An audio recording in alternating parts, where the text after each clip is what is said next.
Скъпи приятели, днес ще започна една поредица от клипчета, които ще могат да ви дадат информация за новите неща, които се случват с платформата TikTok, както и за нейните предимства и недостатъци.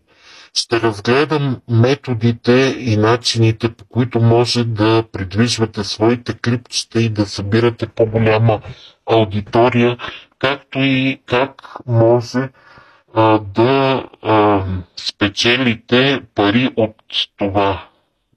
Типовете монетизация, които в днешно време TikTok пусна.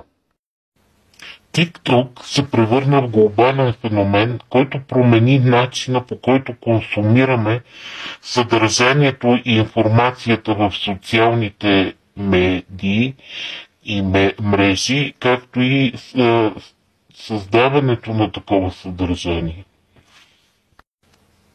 Тук ще намерите палитра от разнообразни инструменти за редактиране на видеоклипове, както и постоянно самата платформа стимулира креативността на потребителите.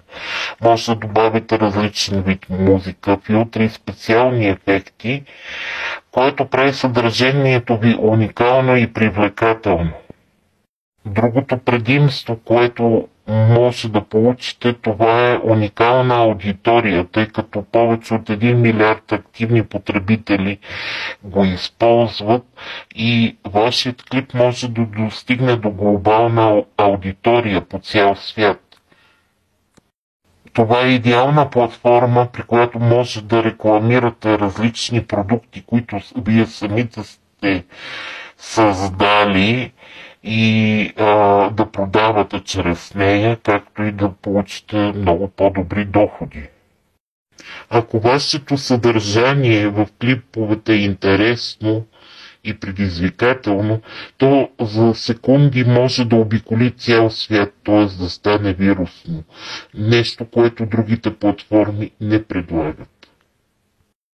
Отделните потребители в същото време могат да използват платформата както за споделяне на полезна информация и образователни материали, така и кулинарни рецепти, научни факти, новини и абсолютно всичко, което се сетите и което може да бъде полезно на един човек.